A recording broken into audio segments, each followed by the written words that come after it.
cookies are broken. Governments are saying, hey, you can't do this, right? Like you can't just hoover up all this data and use it to retarget. And he built some like really, really core systems to that at Google over a decade. So he was like, I need to go, I need to right some of the wrongs because he created a really, really good system for getting that data. So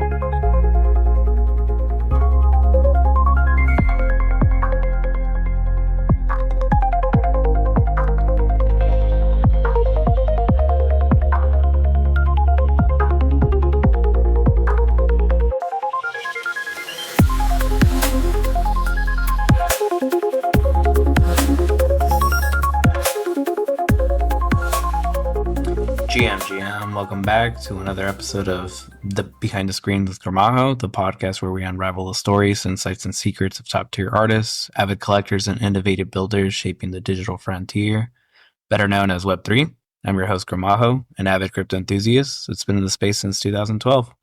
Yeah, hey, welcome back to another episode. This one's a pretty dope one. If you've ever used LinkedIn, which I feel like most people have at this stage, there is a Web3 version, a decentralized version. And what that means is, you own your data, kind of all the things about Web3 that we like. That team is called Icebreaker. I sat down with Jack and we talked about kind of hiring Web3 as a whole, how they got started, why are they even building a LinkedIn competitor? LinkedIn's super massive. And him being a DJ and just an overall, just being a founder. So yeah, I hope you enjoyed this episode. Let's dive into it. I think we'll just dive into it. So who is Jack, and then what is Icebreaker after that? Yeah, for sure. Who is Jack? So I'm like let me think about that. You're like, it's an existential question. Yeah, who? Well, catching me after the holidays, it really is. But. Yeah, I'm a designer by trade. I was at Google for about 7 years as a visual and UX designer, and then UX manager at the end. And then founded another company called Seasons that was NFT fractionalization for DAOs before finally starting Icebreaker. So on the professional side, and then I also DJ a fair amount here in New York and played Farcon, so that's kind of a side hobby, and have a channel called La Petite Box where we host DJs, and so that occupies a lot of my other time.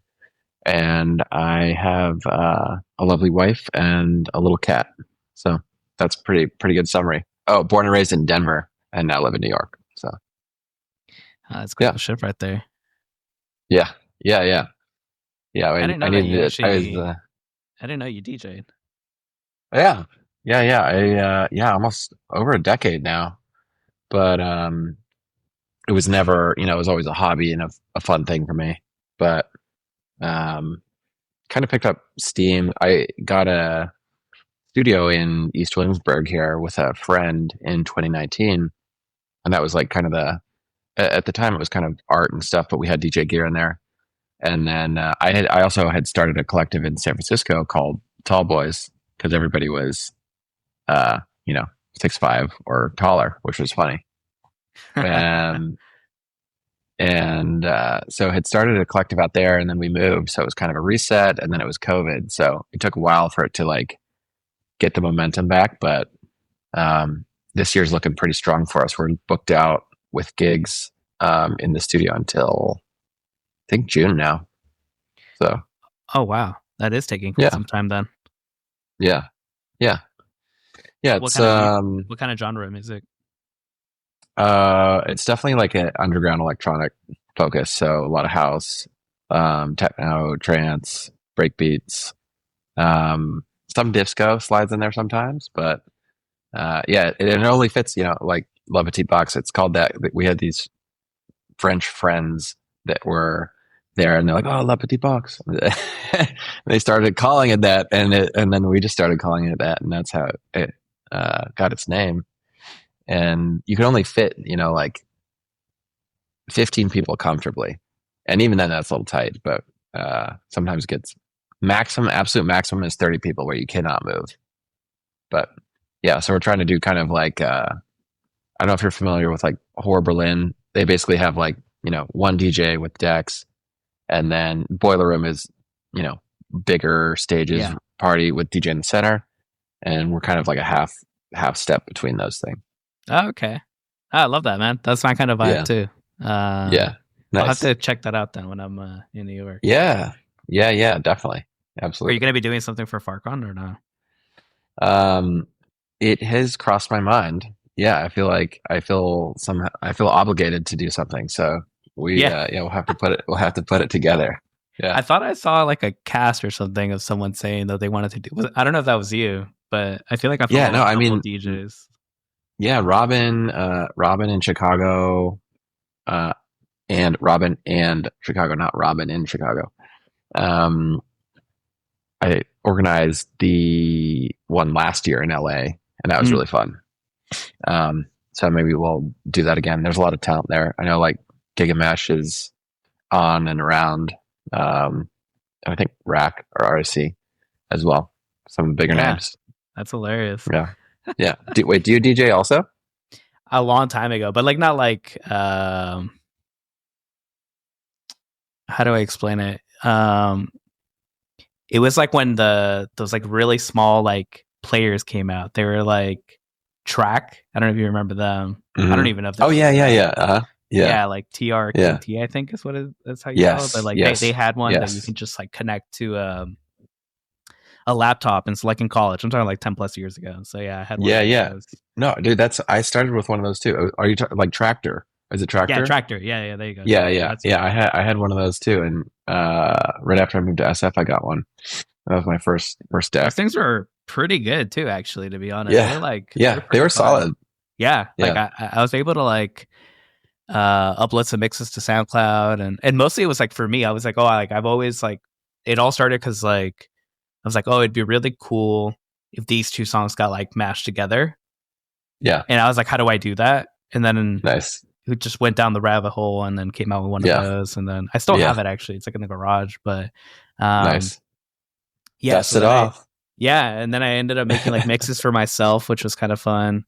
And it was good, yeah. But yeah, I think I need to dust it off. Yeah, I'm sure the technology's come a long way, and I mean that's what you'd think. That was like a rabbit hole pipe dream business I was looking into. I was like, why does Pioneer have such a stranglehold on the clubs? And I mean, the hard part of that is getting your equipment in every single club, and then also it is very, very reliable. It takes a lot to break those things.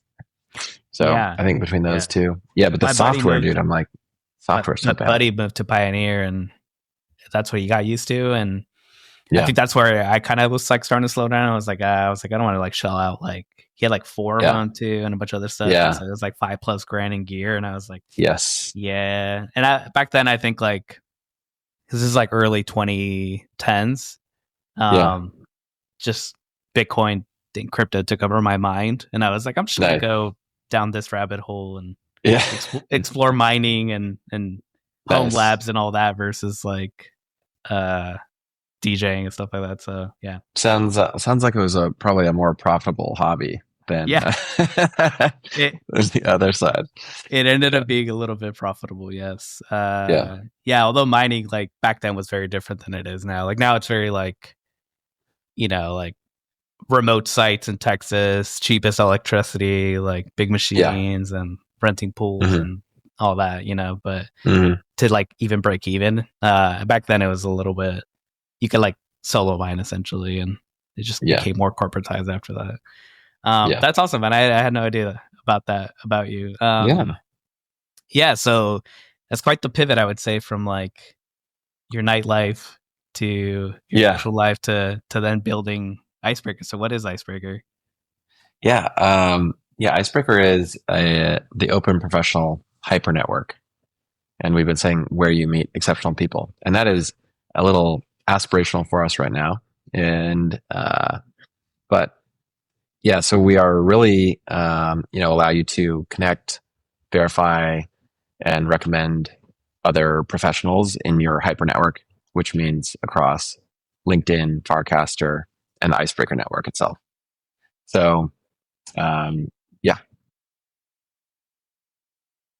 that's kind of the TLDR, the one liner. Yeah, I guess I had a kind of like something that maybe you experienced this a little bit. And I want to kind of pick your brain at it. Was so at least like for me, like, I guess for the people like think of like LinkedIn, I guess, so like there's like a professional side of us, of all of us, right? Yeah. And then we have like Yeah. our personal life. So I think the thing I've been struggling with is like with Icebreaker, it's like it's obviously my on-chain like LinkedIn, like what I'm doing, Mm-hmm. which is very different what I do in real life. But I've been struggling with like how do I like mesh those two worlds, and like should I even mesh those two worlds? Because like in traditional Totally. like Web 2 sets, it's like you shouldn't tell people that you DJ at night, probably. Yeah. Right. I mean, maybe like Right. at Google, like it's big enough where like like it's not that big of a deal. It just has a different culture. Right. But like I come from like a legal setting, specifically like a law firm. Right. And if I would have told people like, hey, on Friday, Saturday, and Sunday, I'm at the Liberty House and we're at a club. And I don't go to sleep till 5. They'd be like, yeah, what? Yeah. What is this guy doing? Yeah. So yeah, I guess like, what do you think about that? Like, should Icebreaker be like, totally. should I basically like mesh all those facets of like my identity into Icebreaker, or just think of it and keep it like very professional? Like this is like my professional Web3 version of me. Not I'm buying, Pengu and, doing it on leverage and doing all this. your hyperliquid portfolio. Yeah, exactly. Yeah. No, I mean, that's a great question. Everybody has multiple slices of identity, right? Like you're somebody different to your neighbor than you are to your parents, than you are to your coworker, than you are to your friend. And we recognized that pretty early on and built a feature called multi-profile. So you can actually set up, if you think of identity kind of as like a backpack, you can pick which piece. You're like, okay, I'm gonna want to use this one today. I'm gonna pick out this identity. I'm displaying this identity right now. So we built the feature in a way where you can kind of assemble that item based on whatever is in your backpack. Like you have all of your accounts, right? Like you have your GitHub, LinkedIn, your Snapchat, whatever other apps, your SoundCloud, right? All of those are apps that you use and accounts you have. And you want to share those in different moments at different contexts with different people, right? Which is like, this has traditionally been segmented by, which Web 2 platform am I using? Yeah. And I think now we have, our lives are so online and digitized now that, every person probably has, 40, 50 plus internet accounts. So which ones are most important to you? And depending on which community you're looking at or who you're talking to, that changes. So we built this feature that allows you, first of all, you can add all of your accounts, right? You just add as many as you want. And we verify some of those. We have a shorter list of accounts that you can verify, which are like, since we're professional focused, that's obviously like LinkedIn, GitHub, work email, Farcaster, Twitter, and I think there's like 5 or 6 more.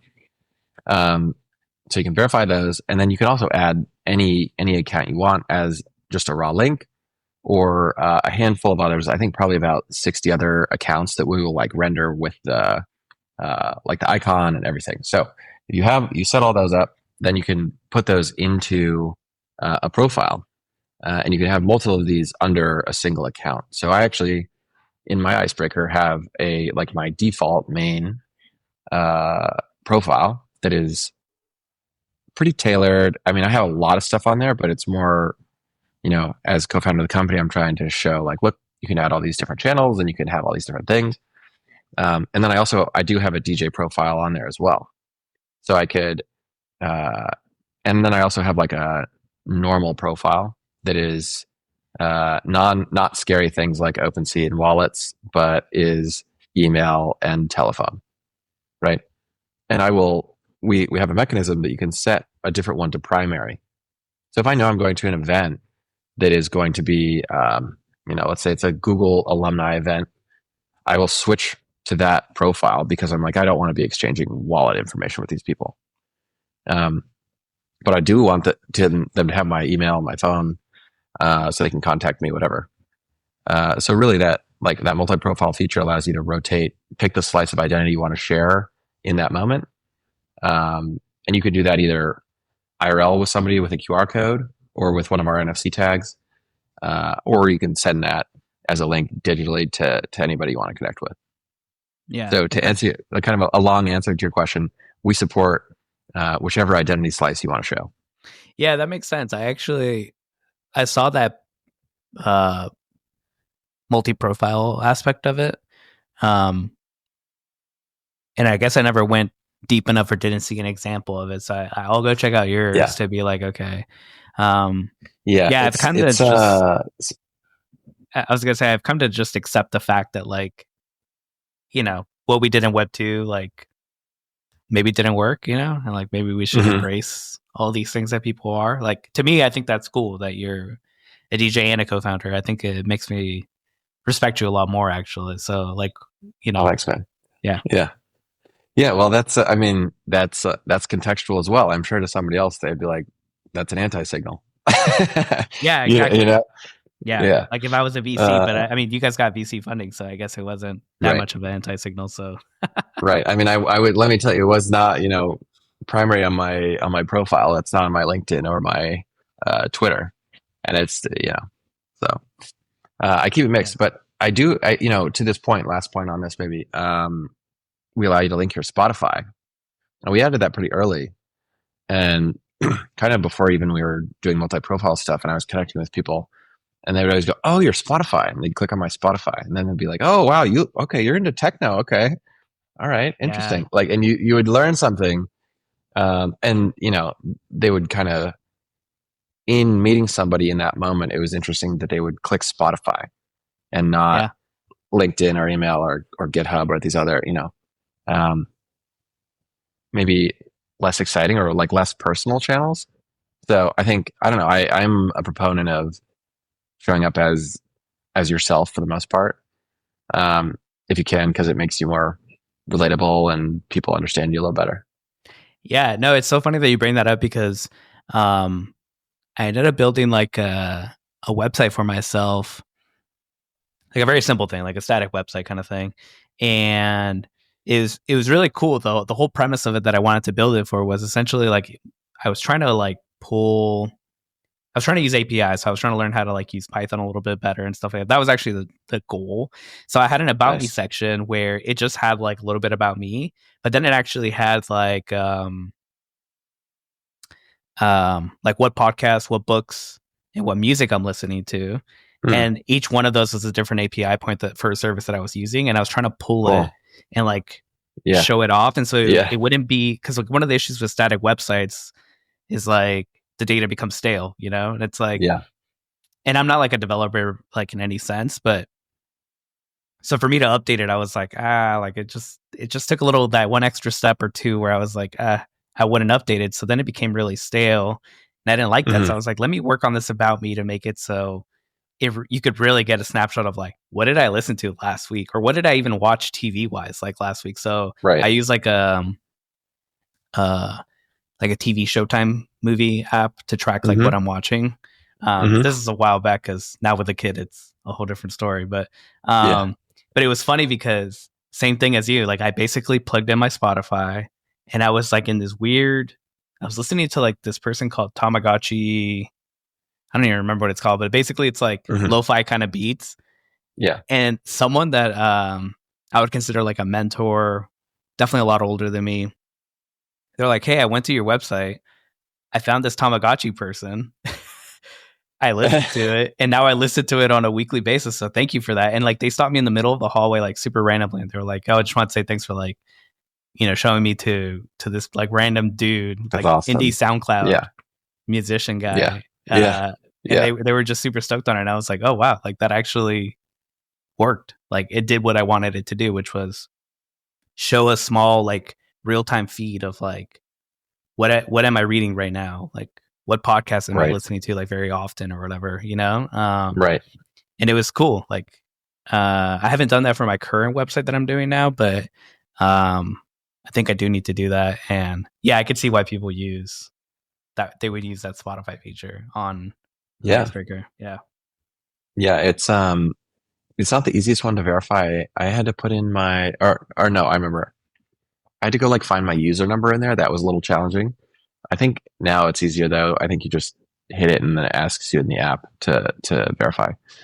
Um, but what I was going to say, that's a great example actually of another thing that we are thinking a lot about, which are recommendations. Like that was your recommendation for this artist. Somebody that trusts you saw you listening to that artist, and then they were like, "Oh, I'll check this out," and listened and found that they really liked it too. So that's kind of a way that we've been thinking about eventually a whole model for the internet. And I think we're going to see this, even if Icebreaker doesn't do it, somebody's going to do it, where you'll be able to bring your own algorithms across the internet and see, not only Gramajo's, but Alice, Bob, and Carl's, your other friends' recommendations for what songs are they listening to right now in an easier way. If that's what you want to see, you can imagine applying that even to like a like Amazon shopping page. Yeah. Like proved by your purchase, like in a ZK fashion, like 10 of your friends have bought this product. Like, and you could toggle that to say, only show me items my friends have purchased if you wanted to, if you're like looking out a little farther. Yeah. That's kind of where recommendations can go. Yeah. The ZK stuff is like, it's nuts to me. Like, Yeah. like, Yeah. I feel like my mind is almost like limited in like what it is that like I haven't thought big enough like how much of a change it could be. Yeah. It's massive. And I know you guys are using it. Do you want to? I think we could talk about it a little bit because it is actually like ZK is like I would say on Farcaster it was like popular when Anoncast was created and all that, and Cortic was kind of going nuts. And I think it's again picking up now because crypto Twitter is coming around to it as well from what is it, Anon World or whatever. But I know you guys used it for like LinkedIn ingestion data, which is something I did. Yeah. Do you want to describe one what ZK is and I guess how you guys like in your V1 like what did I do when I ingested that data? Like what happened? Yeah, totally. I mean, there are definitely people that can explain ZK better than me, but as I understand it, as like a not a technical-ish, non-technical-ish person, ZK is zero knowledge, and it's basically lets you prove that data is true without revealing the identity of either proving source. So you don't have to have any knowledge about the underlying owner to actually see that, hey, okay, this data is true. So in our case, we allow people to, like, we're really interested in professional data. LinkedIn is notoriously challenging to get API access to.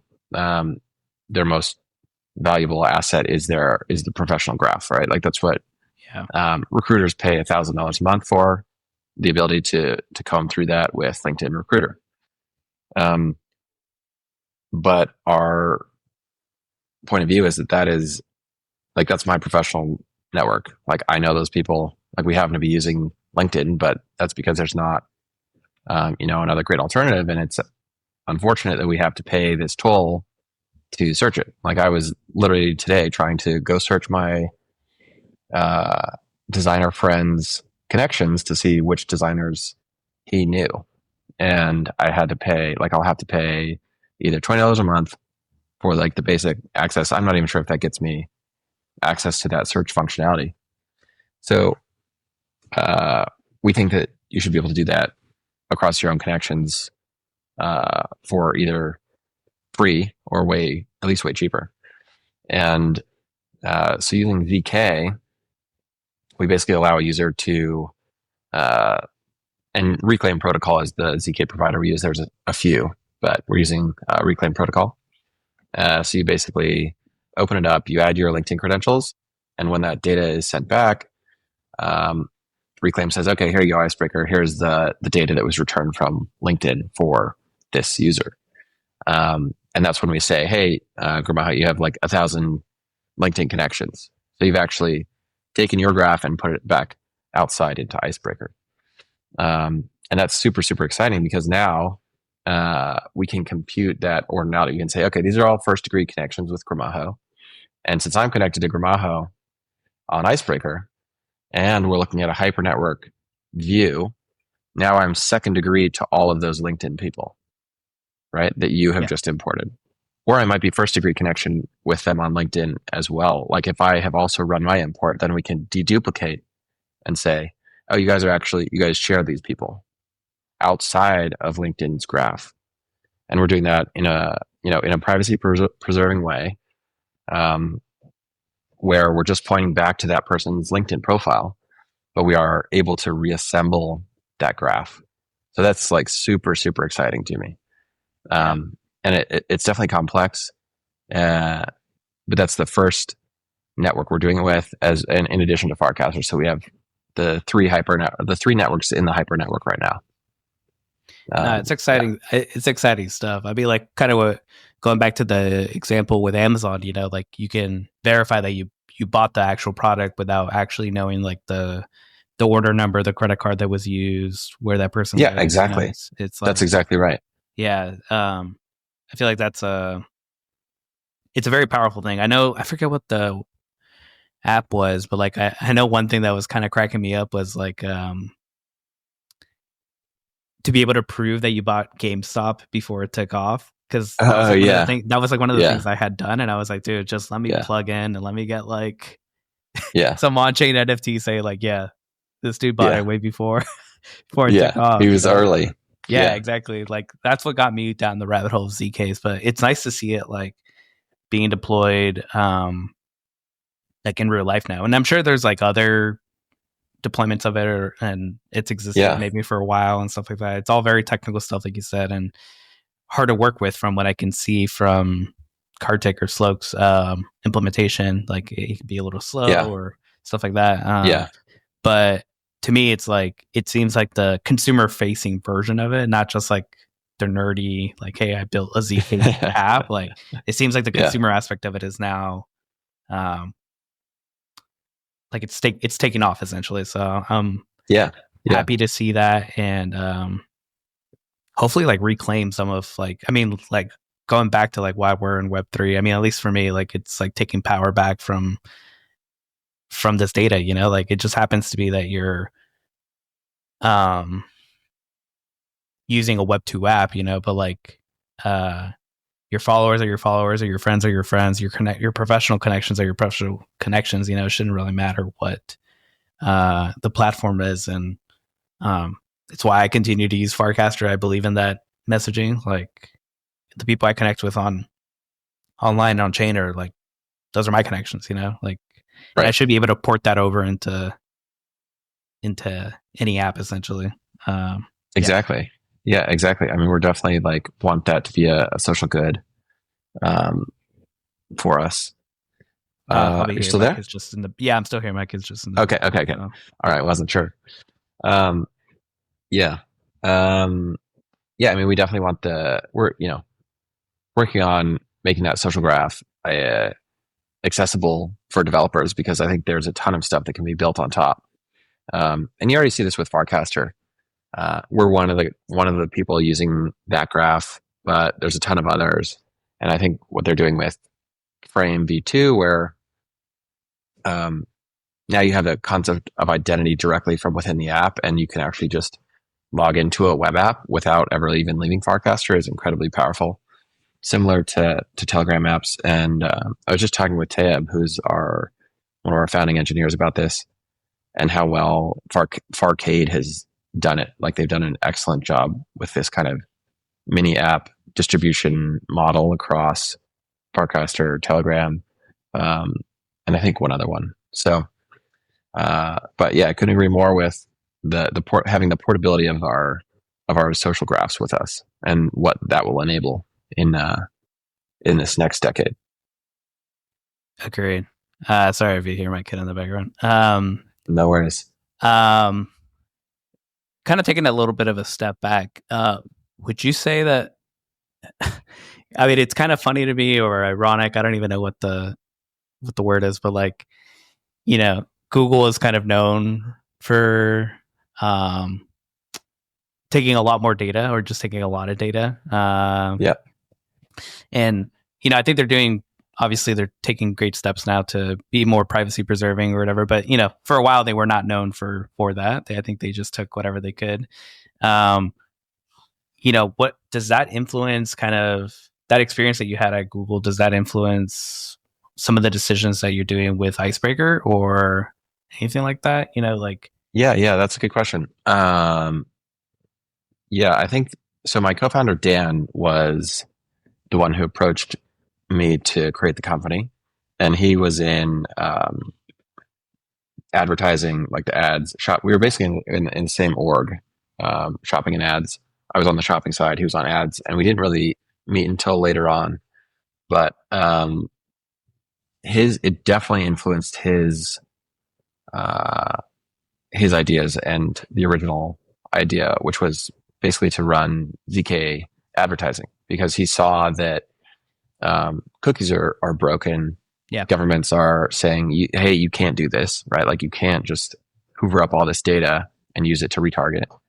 And he built some like really, really core systems to that at Google over a decade. So he was like, I need to go, I need to right some of the wrongs, because he created a really, really good system for getting that data. So, or at least I would say like, it definitely influenced the company. Or at least I would say like give people the choice is kind of my thing, like because there's some benefits to some of that stuff, like the positive, like the more positive side of it. Like I've seen it because I used to have a Google phone and be heavy in the Google ecosystem, like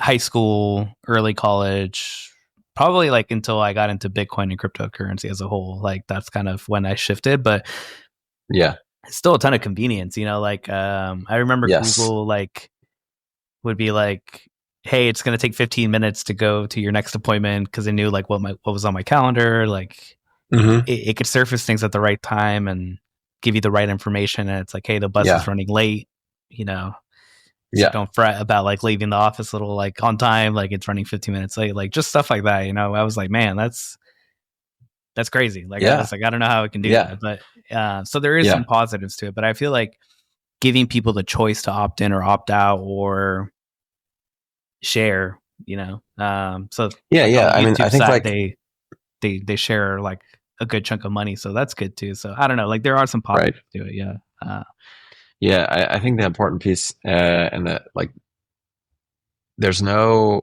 in Web2 there's just no door, or they like make it really hard to find the door to exit. Like LinkedIn data takeout is there because it is legally required for them to have it.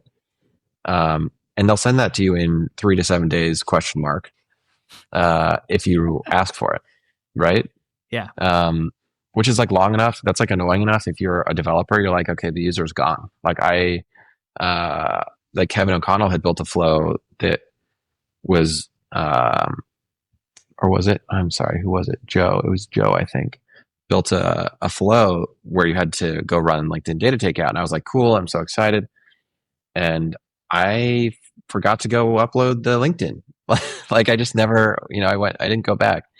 And I forget who said it, but it's like every user click is a miracle, right? So if you have somebody clicking the thing, that's a miracle. So they've designed it in a way where unless you're like extremely driven to get in there, you're gonna churn, right? Because like you're like, oh, I forgot or whatever, or maybe you'll go back. But like that's a significant challenge if you're a developer trying to build on that data. And Google, like my Google data, man, I ran it, and this was right when we started the company. I ran my takeout for Google, and I set it on my drive. I'm like, take it out, put it in my Google Drive. I have like the 2 terabyte plan, that should be fine. And I woke up the next morning and like everything was like broken. I was like, what is happening? Like what happened? Or, days later, I forgot that I even did it. I think like a week went by and and my Google's yelling at me now. And it was like, your drive is full. And I was like, what? How did that, what? I was using like 100 gigs of this multi-terabyte. And, it was all my takeout data. It was all my Google takeout data. It was terabytes of data, which is Wow. crazy, crazy, crazy. I don't even, I still don't know. I'm on a 2 terabyte plan. I don't know how many terabytes it was. Um, but I was like, wow, okay, this is, more data than I expected. So if you're curious, go run it and see what that total file size is. But, I I don't did it even a know where while I would back, run like that. 10 Yeah. years ago. Yeah. Yeah, and Yeah. like you 10 years said, of yeah. data. Yeah, I did it like 10 years ago and it was like a ton of data and not everybody has like a NAS at home or some kind of mechanism to like store them. I mean, especially back then, like Yeah. two Yeah. terabytes of Yeah. data, Yeah. like Yeah. like two terabytes now. Like I can carry that like in an SSD, like in my pocket. But like back then, it was like I remember I had this like chunky Dream Machine thing for Apple, and yeah, it's just Yeah. it's come a long way. Yeah. But like you said, every click um, is brutal, and people can forget. I felt like the ZK LinkedIn export ingestion thing with Reclaim didn't feel too bad to me, but again, my tolerance is Higher. higher. Yeah. Yeah. Yeah. Crypto users in general have higher pain tolerance, but also like more unique, taste and opinion as well. So yeah, I think the reclaim flow is I think it's under 60 seconds. Yeah. The worst part is the app hopping. They use an app clip. Um, so there's like it feels kind of, like flashy, or like you're like, oh, I'm in all these different screens, but it happens pretty quick. Like once you log in, that part's really quick. So, and definitely, whatever, 1,000x better than waiting a week Yeah. for a zip file to be emailed to you. Yeah. No, agreed. And like, as someone that works in data, like I'm more on the data side kind of stuff, for systems. And what am I like? What do you have like the export, but then you're supposed to like transform that data to match with like Yeah. the website that you're going into, like your destination. So like a good example of this is like Goodreads. I used to be a heavy Goodreads user, and yeah, they can give you like a CSV of all my Goodreads stuff. And then I was trying to go to like a new website, and I think one of them was like, this is a while back too, but they were like, remove this column, rename this column, do this and that. And it was like, dude, and I'm like, it's fine, like it's not that complex, but like I'm like you said, I was like, you added 10 additional steps. I was like, I'm just gonna keep using Goodreads. And then like a year later, another app came out, and they automated the transformation of the data. So like literally, it's like just drag and drop it into the CSV file or whatever, or the flat file. I forget what it was, but they're like, we'll do the transformation for you. We'll do the ingestion. We'll do the troubleshooting and stuff. And I was like, okay, that's better. Right. That I can do. Yeah. Yeah. Yeah. I mean, that it just made me think the LinkedIn one is challenging because they don't include, when I did this most recently, at least, they didn't include email, your contact's email. And they didn't include their work experience. So you're getting like first name, last name, and like job title. Like it was an incomplete data set, right? Like, so which is like, I'm sure they're like, how little can we put in this takeout that is legally compliant?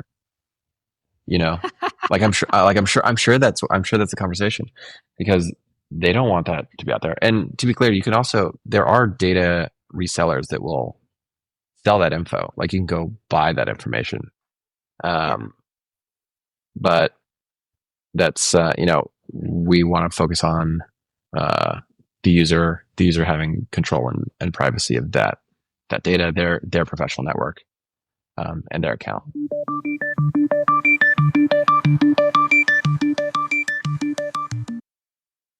All right, let's take a quick break. Hope you're enjoying the episode. This episode was made possible with the support of my premium subscribers: Seattle Dog, Meg Minels, The Bluffer, The Nonlinear, Brennan, Peachy, M. Branson, Trevor, Nate, Young Weekend, Humpty.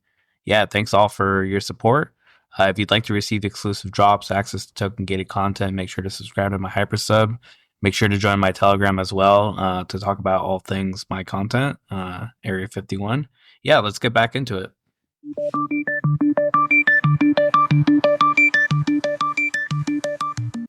So I think you alluded to this a little bit in terms of like the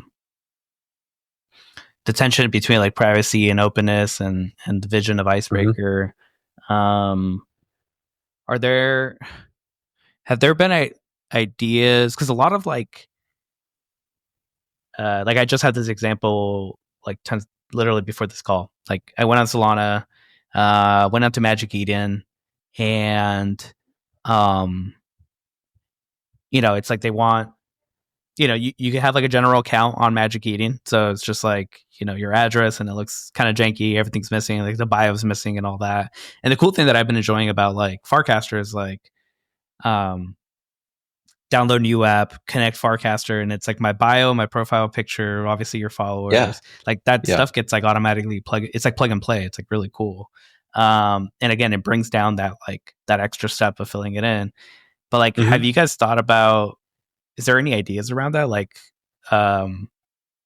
like if I go to a new website, like I've already linked my Twitter. I've already verified with you guys that like I'm connected to Twitter. Yeah.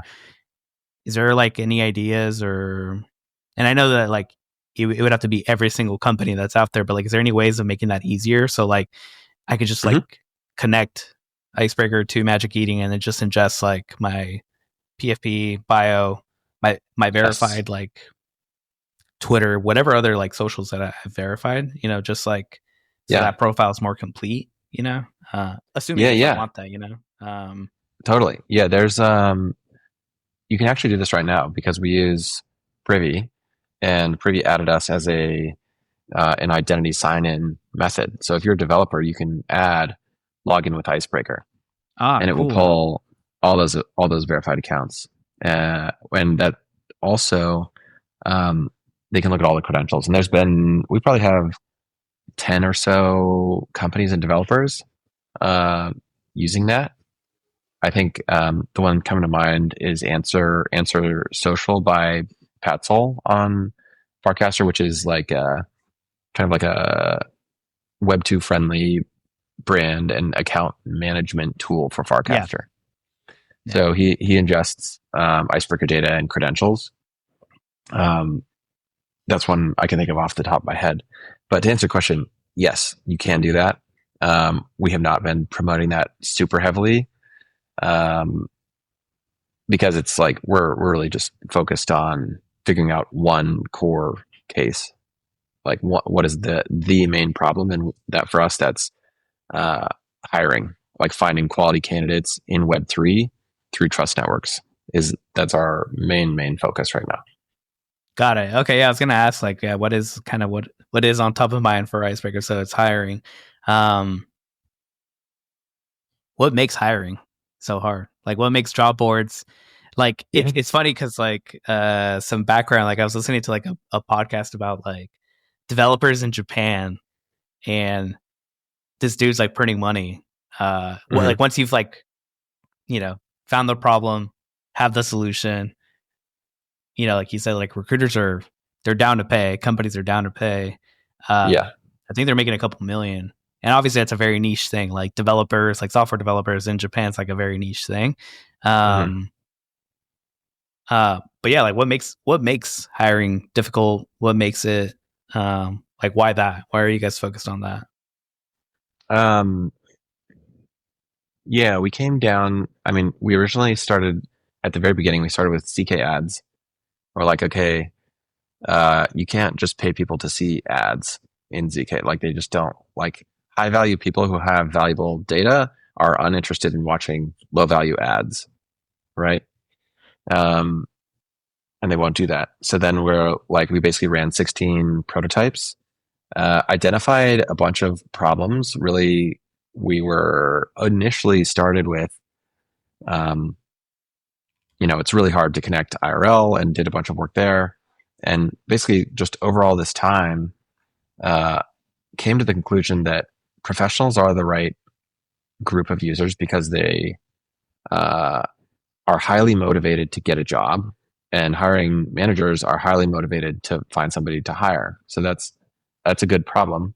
And LinkedIn is a dinosaur, so that is a good problem space to be in. And this is all around professional identity, which we think crypto is a unique solution for. So if we can solve that, then we can basically cascade it out into more areas after that. But we have to solve hiring first. And then your other part of the question was, why is hiring hard? Um, as far as I can tell, hiring is hard because uh, it's really a time heavy process. Like, not only to source the candidate, to get them through the pipeline, to interview them, to have them interview with multiple people on your team, um, only to have them churn after 2 or 3 weeks is just a nightmare, right? Like, that's uh, super hard, super high cost. Hiring the wrong person is like one of the worst things you can do at a startup, and can derail you and cost you even more money. So it's just really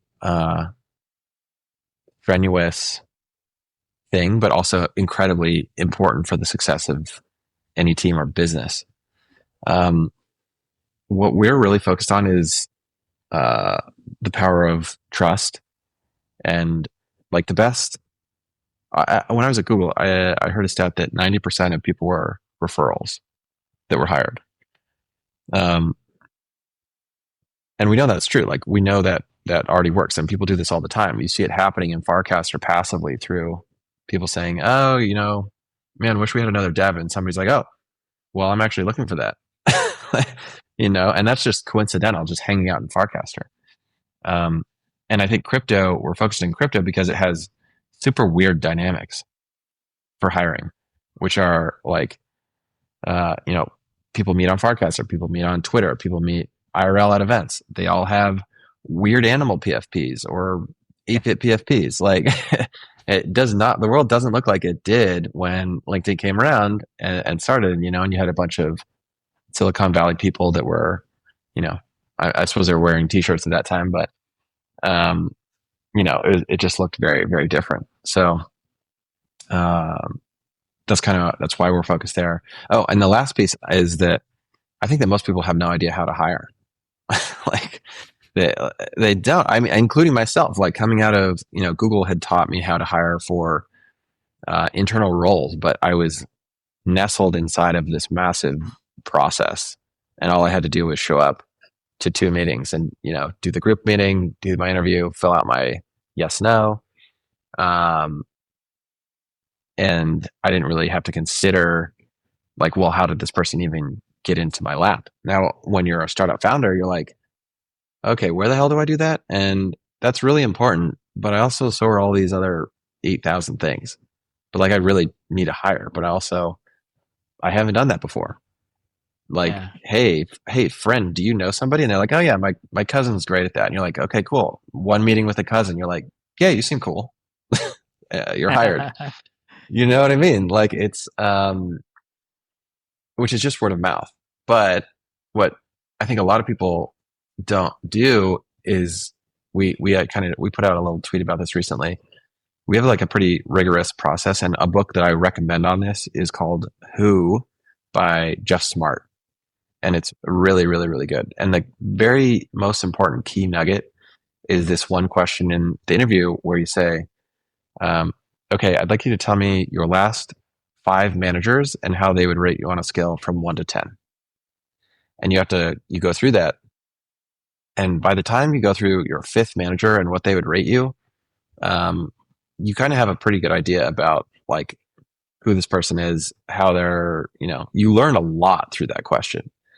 So just by asking that, and it's an awkward question to ask, I'm always like, oh, this is going to be painful. Here we go. Like, I feel bad because it's a hard question. But it will just save you so much pain on both sides, because you find out like, okay, this person is who they say they are. And then the follow-up piece to that is you go and talk to those 5 people about that person, and you find out like, okay, was this person being honest? Was this person good at their job? Was this person, you find out a lot from those 5 referrals. And I think that the majority of people don't take the time to do that because it takes time. And it's hard to Yeah. do, and it's hard to find those people. And it's hard to ask that question. So really, with that lens, we're looking to build a pipeline that helps you do that easily when you are a busy hiring manager, and help you find the people in your network that are already there, and you aren't asking. It's hard to ask. People don't have time to tell you. So we're really interested in building a system around that, and that builds on top of all the other things we've built around identity and recommendations and verification. Yeah, I know that like it's been interesting, like even just this week or like the last 2 weeks, maybe like on Farcaster,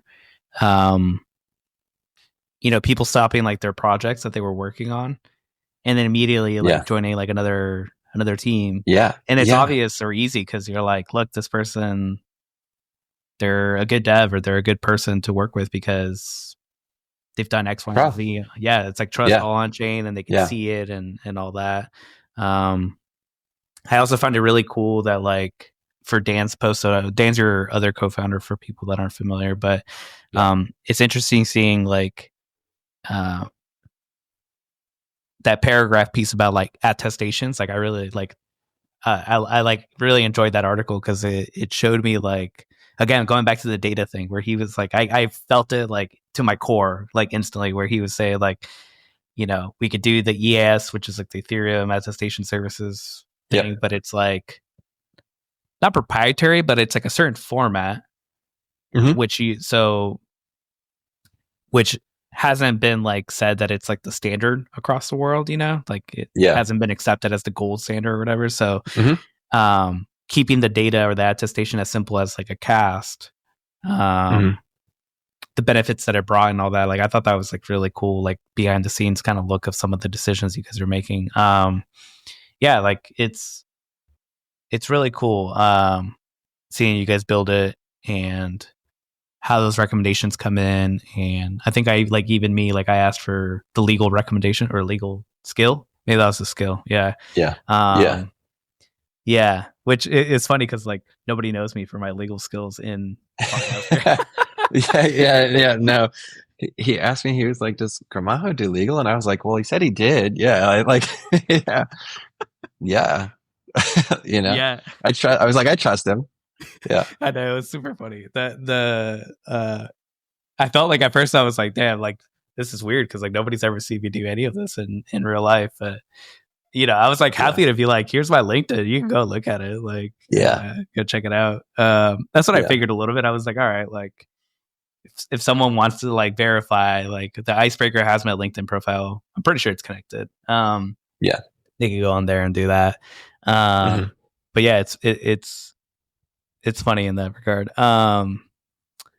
So hiring, I know you mentioned, I think on Telegram when we were chatting, that you guys are ingesting some of the job board data from other places. Kind of what's the thought process behind that? Is it just to have like a more centralized location of, like if I'm taking jobs, I go to Icebreaker? Yeah. So, jobs, companies, and people are like the 3 pillars of the triangle there. So, and we have okay company data. It's not great. Actually, the way that we render companies right now, you can render any company on the internet as a URL on Icebreaker. And if somebody shows up and verifies ownership of an account, an email account with that domain, then we will tie those 2 things together and we append it to that profile. That's one of the ways. Like if you look at my profile, it says google.com and icebreaker.xyz. And I got Google because somebody who has the actual Google email domain verified Dan, and since Dan had it, then he could verify me. So we're doing a transitive one for that one. And the other way is I verified that I work there, and now that ties the person to the company, which is kind of obscured and not super clear that you can do that. So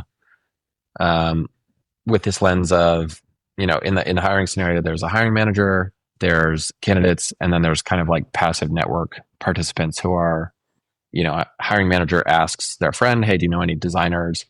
That person then turns around and says, here are the people I know, and that person becomes a candidate. So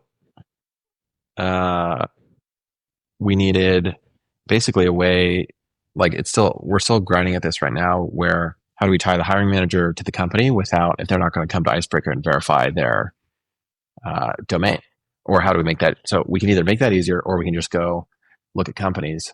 And since we're in Farcaster, we're like, okay, we'll look at just this slice of Farcaster, and which companies on Farcaster have people there and are also like have a job description posting up and available. And that's actually, you couldn't find that data.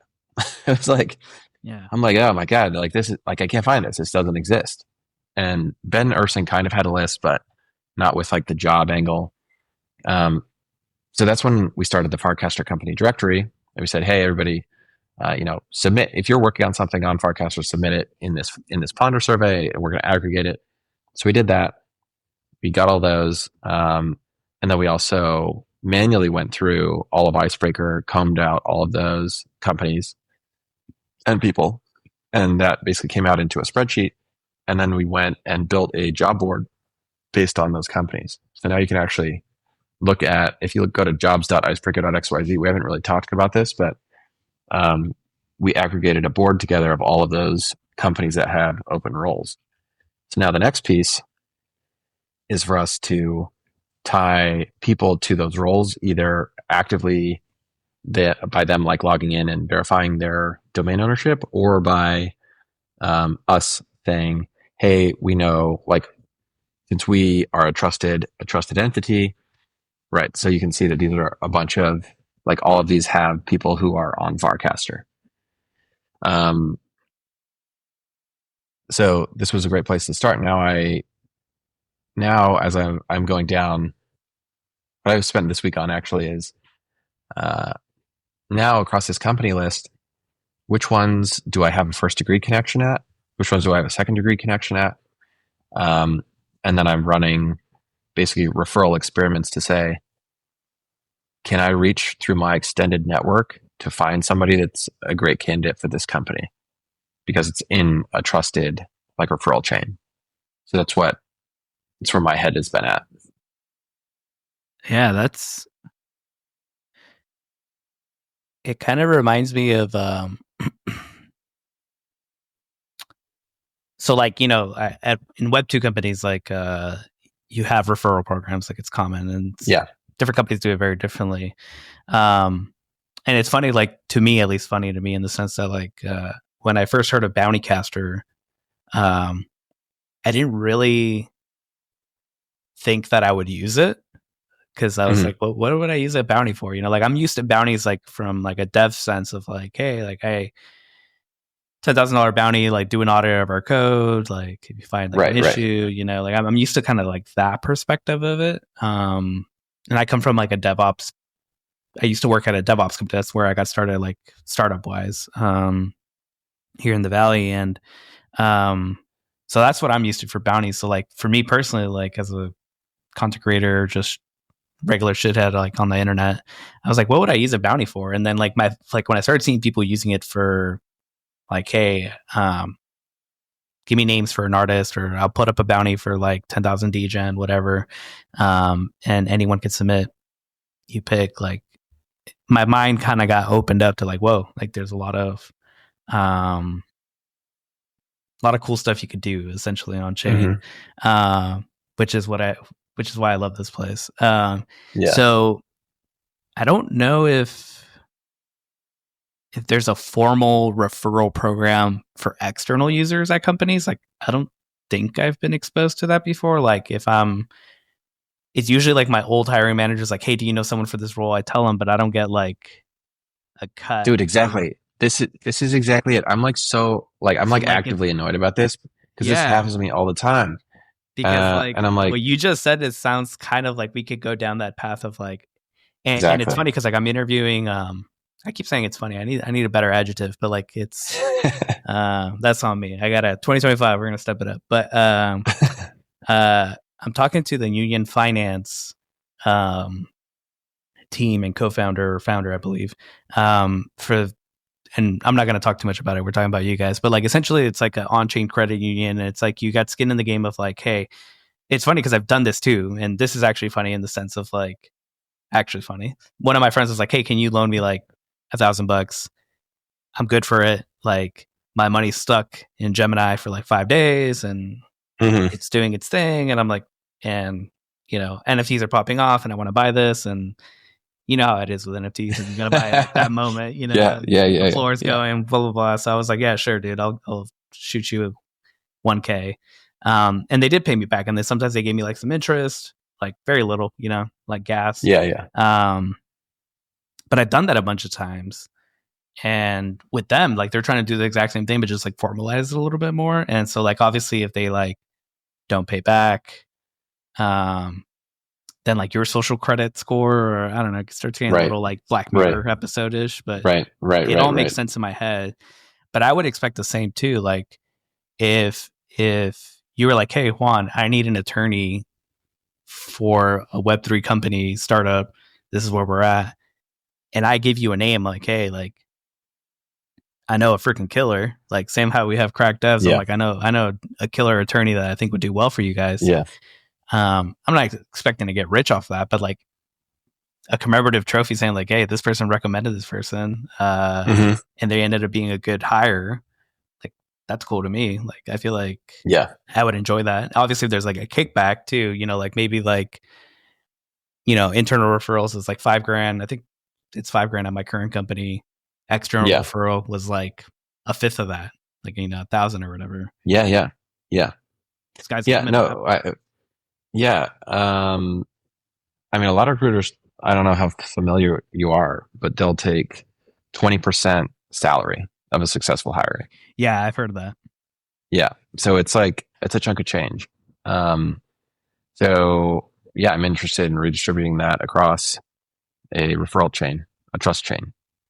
So Yeah, if you were in like this, I ran this first version of this experiment last week, and if you were in, we were able to find somebody who I didn't know was looking for work and is a great candidate, and reached about 50 people, just with like kind of a referral type form experiment, and um, basically whoever was in that chain to that person, assuming that they interview, will be paid out. And we have a mechanism where basically the person closest gets them the most amount of money, and then we're either going to do it flat back across the chain. So if you referred somebody, they referred somebody else, that person is available for the job. You'll get paid. Your friend will also get paid out of that. Basically, salary take is the idea,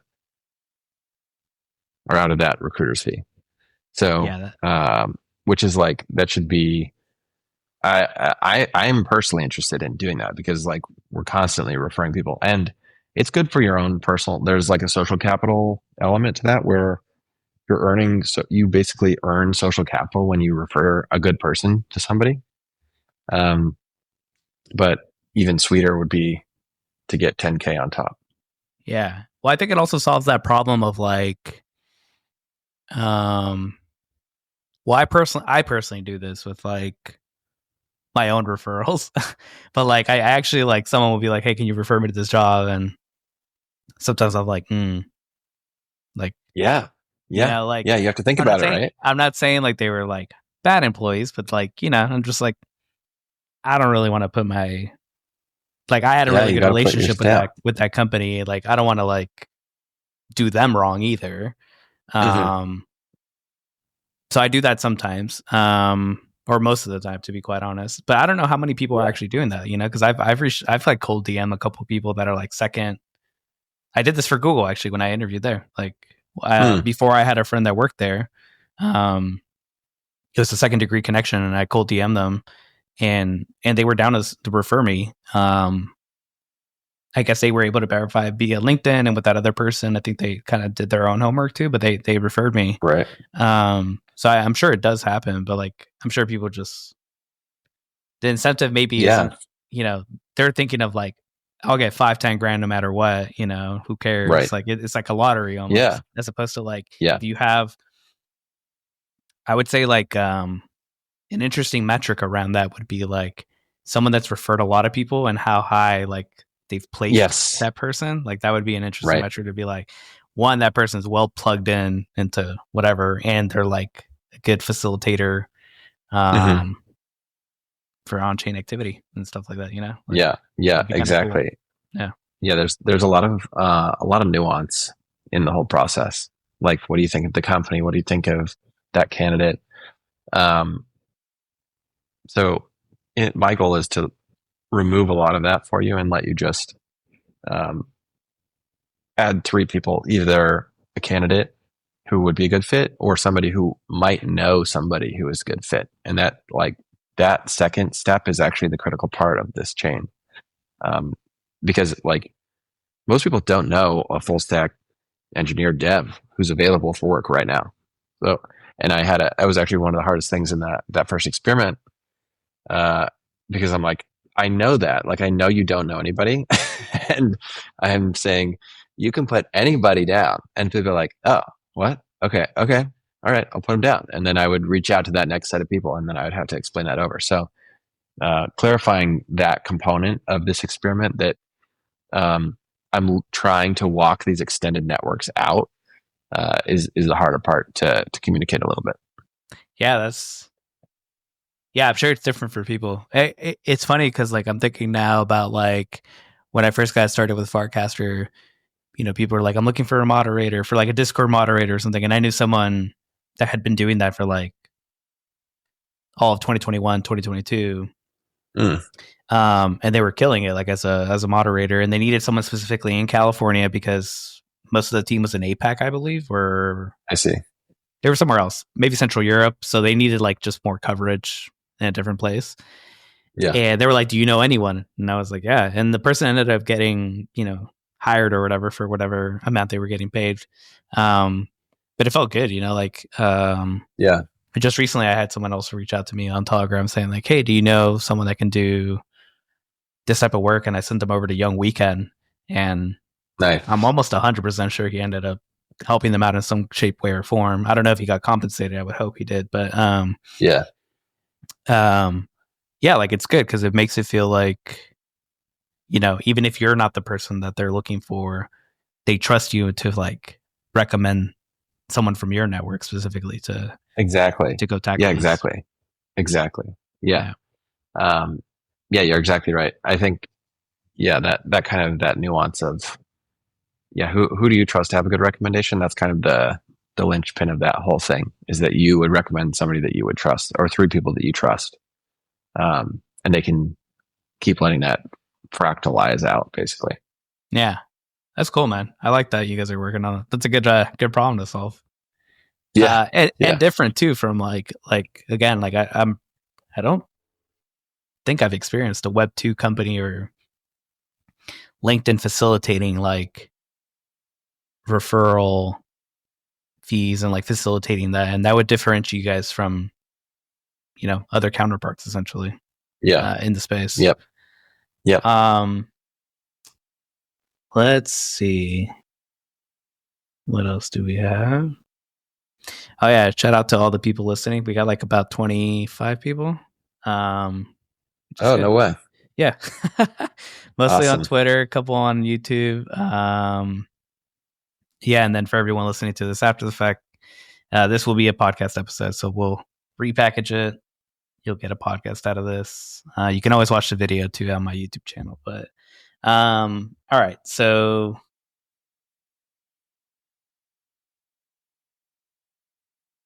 I guess a more forward-looking statement. So in legal land, that means that don't worry, you're not gonna.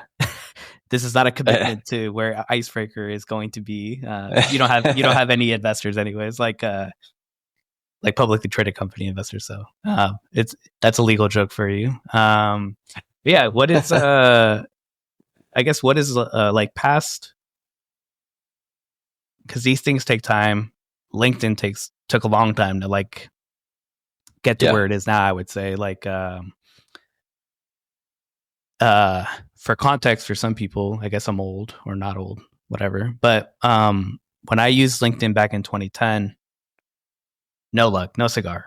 Like it was not good, essentially. Maybe it's just for my legal field uh, or what, I don't know. But essentially, I've gotten jobs off Craigslist. That's how old I am. Nice. Craigslist. I forget the other one, Insight, or there's a couple other ones, but LinkedIn now is like the main one, I think. So, long term, 3+ years, 4+ years, 5+ years. What are you hoping Icebreaker will change the way like professional networks are built and maintained? Like what is the lasting mark or impact that you want Icebreaker to leave behind, I guess?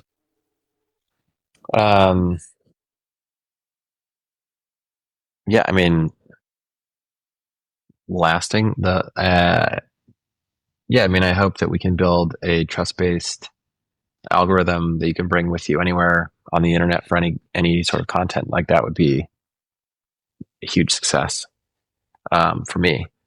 And just using the fundamental nature of the internet as well, like the way it already exists. I feel like that Web 1 just missed putting the person in, and or like especially like Web 2 kind of got locked in, and now we have a chance to unlock and have these like free, open, permissionless systems where you can control your data. I think I don't. I mean, man, what do I hope? I hope. I mean, I think that we're just going to have AI agents that are handling the majority of our, like all of these very laborious and boring tasks. You're already seeing it. There's a few AI already that will handle your whole like ATS tracking system. They'll even interview the candidate. So I would like, I'm sure that will be happening. I would like to hope that humans are still involved and important. I was actually thinking about if AI agents need, like, I was like, will AI agents have trust networks? Like, I don't know. I mean, I'm not sure. I think we're in such a huge, like, transformational moment that I can't even imagine what it's going to be like in 5 years. So, um, I think the trust will still matter and that's durable. I would agree. And I would agree that agents would have trusted networks. I mean, I feel like we've gotten a glimpse of it, and like I know what you mean. Like it's hard to really visualize because it's such a like pivotal time in history. So like for some background, I work at Asana. This is also a forward looking statement. But in the short time frame that I've been here, and coming from the legal space, I would say that everyone's been talking about like AI and like machine learning and bots and tech like replacing attorneys. Like I saw a funny post recently about Andrew Wilkinson is doing the rounds on Twitter where he asked a question to an attorney and attorney charged him like $5,000 and yada yada. He has Claude and he got the same answer, simplified, cheaper. And it's like everyone's getting reactive over it. All the attorneys are losing their mind.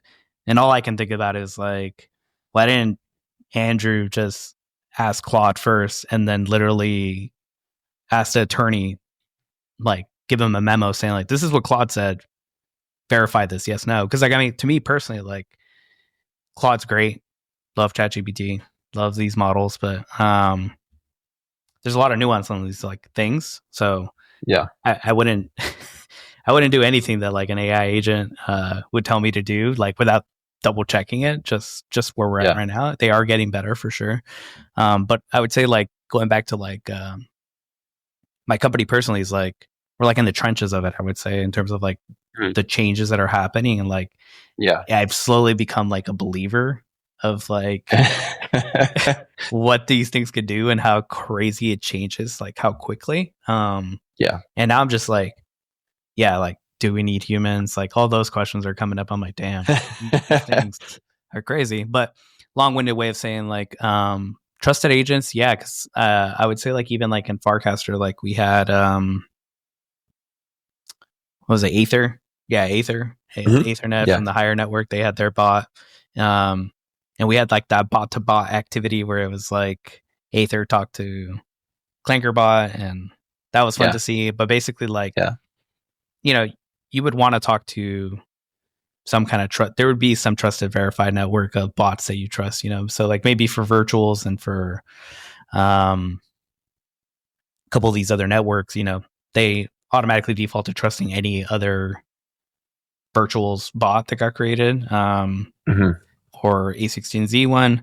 But yeah, I would imagine there has to be trust is one of those things, like you said. I don't know if we can replace trust, at least in the short term, you know, because that would be key to kind of our futures. But yeah, Yeah. it is. It is Yeah. I not mean, like necessarily even close. now, right? I'm like, should I trust? Do I trust this model? Do I trust the team behind this model? Do I trust this model can't like be convinced to drain its treasury? Um, and like that proof is coming and happening all the time, and people are trying to break them left and right. But the progress has just been so exponentially fast that I can't. I don't know. Maybe we'll hit some ceiling. I don't know. There are people that know a lot more about this than me. Um, I think also I don't know how fast. I guess like combined with robotics.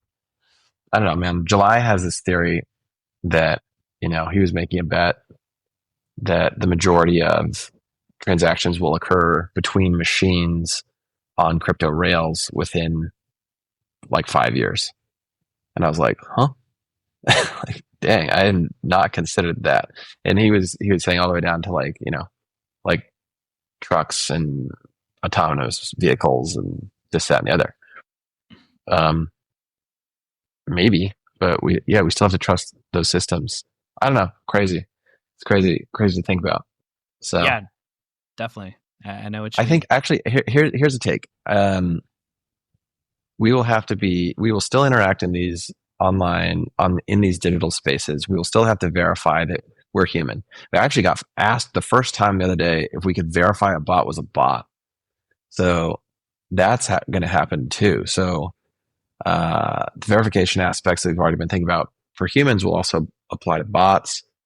Um, all of the problems that we have with spammers already will just get worse. So we will still need systems to verify that we're talking to who we think we are talking to.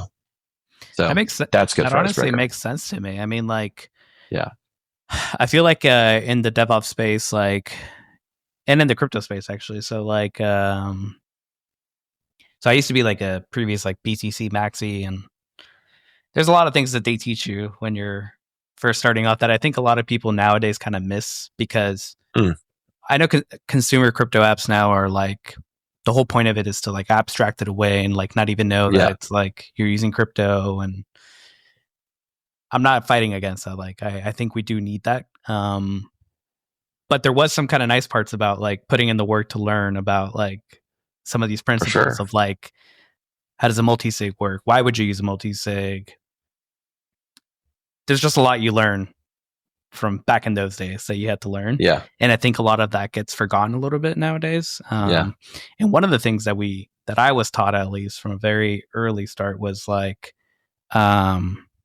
verifying hashes. So if you were going to download one of these wallets, the person would commit the code and then they would sign off with their PGP key. And then you would have to go double check to make sure it was the right key, everything was working. And that's how you would know like that the code that they deployed, obviously this is assuming you trust the developer to begin with, but at least they're the ones that authored it, and it's not like it's a middle of the man attack or some other kind of attack vector essentially. But I knew like, okay, they pushed this code themselves, like nobody else did. Yeah. It's not someone impersonating them. They haven't been hacked, something like that, you know? So obviously that was slightly painful how it was done back then. I know Telegram just now announced for their mini apps, you can verify, like you can get like a check mark. So like, this is going to happen. Like you're going to, personally for a bot, for me, like if I was interacting with a A16Z bot, I would want to know that it's like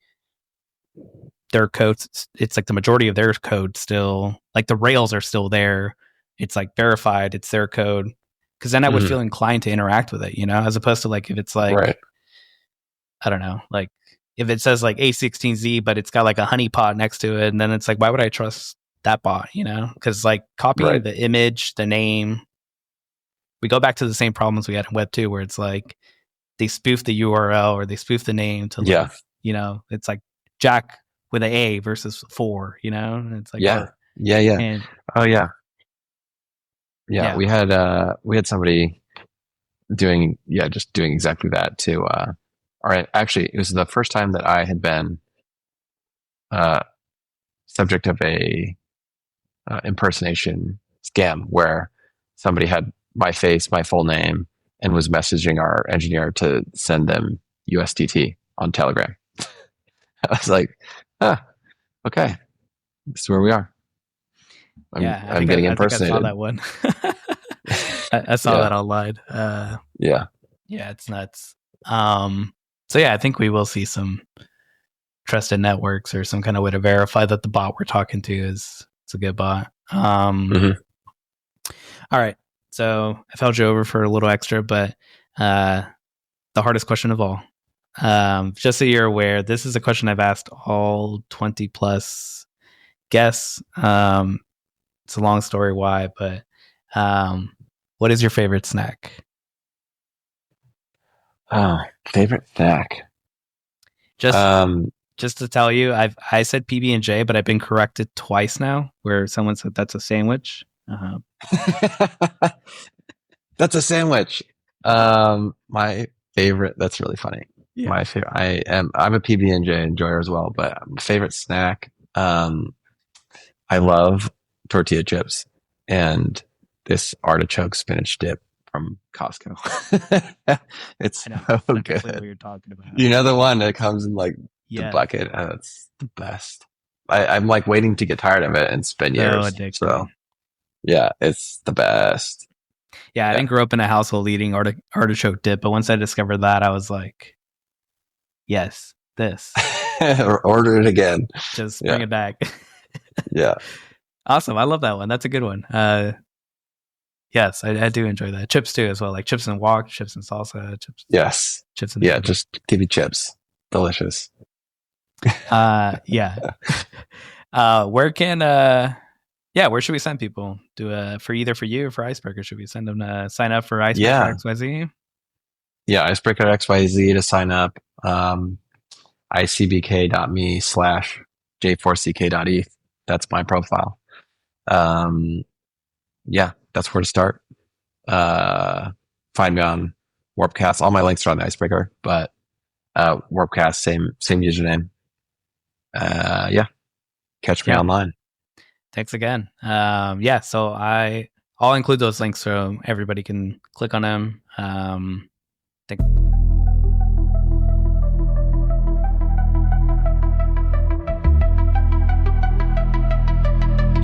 All right, welcome back. So this week's cast off, and for those not familiar, cast offs where I want to hear from you. You could respond to me via Telegram or Farcaster, wherever is easiest for you. But this week's episode cast off is, what do you think about decentralized LinkedIn, or what do you think about LinkedIn overall? Like, it has a huge dominance right now over our professional life. Is that right? Warranted? Have you ever tried to export your data? Do you like that? Yeah. So if you're hearing this message, you made it through the entire episode. Thank you for that. If you're listening to this episode on another platform other than Pods, make sure to go to pods.media to collect this episode. I'll have a link below as well. If you are on Pods, make sure to subscribe to this episode from your favorite Web2 app. That way you get notified whenever I drop new episodes. And if you did enjoy this episode, make sure to leave us a review. You can leave it on Apple Podcasts, Spotify. You could ping me wherever. That way, they could make their way to their website. Also, any kind of future topic or person you'd like me to interview, let me know. Always happy to, get my eyes and ears and hear what other people want to hear about. All right. See you next episode, and enjoy.